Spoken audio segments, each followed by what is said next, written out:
Alfred the Great, King of Wessex, and later Bretwalda, King of all Anglo-Saxons, the only English monarch to be given the title Great. However, in terms of the typical monarchical succession that we think of today, and even the kind of succession that was common throughout Anglo-Saxon England at this time, Alfred should not have been king. Alfred was born the youngest of 6 children to King Ethelwulf, 1 sister and 4 older brothers, 3 of which would all be kings before him. So, how did Alfred become king then? Properly answer that question, first we must understand the type of succession that was common throughout the Anglo-Saxon kingdoms of this time period. The Anglo-Saxon kings would be elected by a witan, the literal translation being wise men.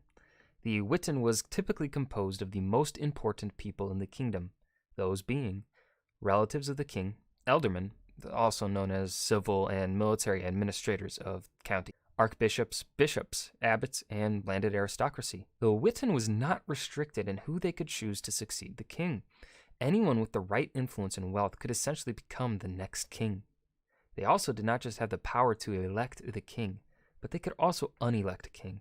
In 757, the Wessex witan unelected King Sigebert for supposedly unjust action. Later on, that former king would be stabbed to death in Kent by a local swineherd. Alfred's grandfather, King Ecgbert, would go to great lengths to ensure that the witan would choose his son, Ethelwulf, to be the next king of Wessex. The last time a son directly inherited the throne from his father had not happened for nearly 2 centuries in Wessex. King Ecgbert would give a large grant of land to his most senior clergyman, which helped secure the witan's vote for Ecgbert. King Ecgbert's work would not go to waste when in 840 CE, King Ecgbert died and the throne went to King Ethelwulf.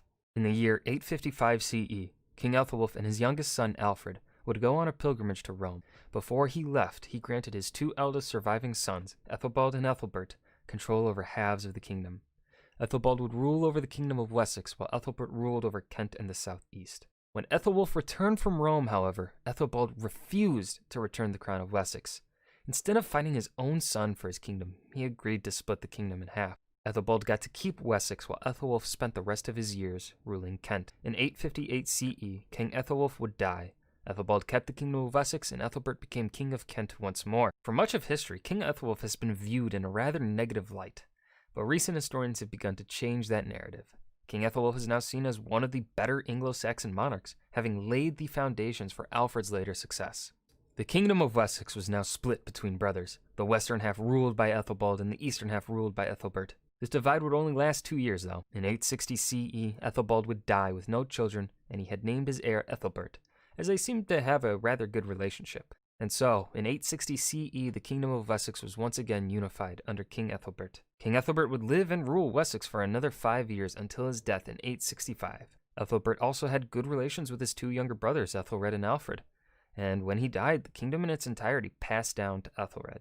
In the same year of his succession to the throne, the legendary Great Heathen Army would initially land in East Anglia, before going north to capture the city of York. However, at the end of 870 CE, the Great Heathen Army would launch an invasion of Wessex. King Ethelred would lead his armies to battle, and in early 871, he would suffer defeat at the Battle of Reading, but just 4 days later would win the Battle of Ashdown, then promptly followed by 2 more defeats at Basing and Meryton. Shortly after Easter in 871, King Ethelred would die, most likely due to the wounds suffered during these battles.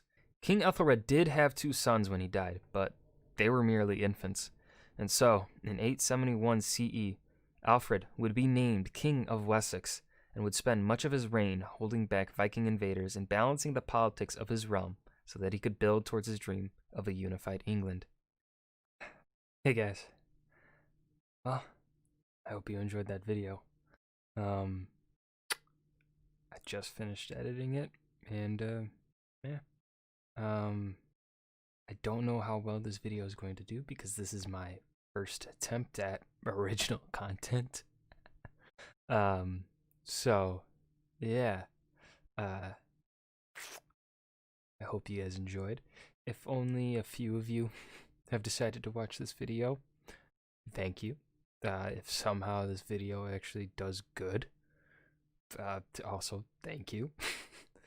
It is a short video because this is well, if you look on my channel, this is my first attempt at making some educational historical video. also edited it myself. I did not have like anyone to help, so that kind of also explains to its quality.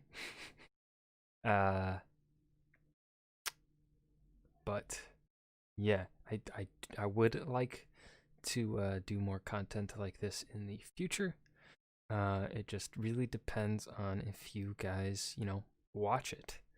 If this video does absolute shit, then I'm probably not going to really make more, because this video, even though it's only 3.5 minutes or whatever, this took me it took me a long time. So, yeah.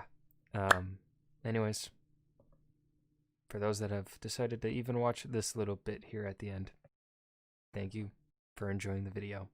Well, I hope you enjoyed the video, and thank you for watching. See you guys in the next video.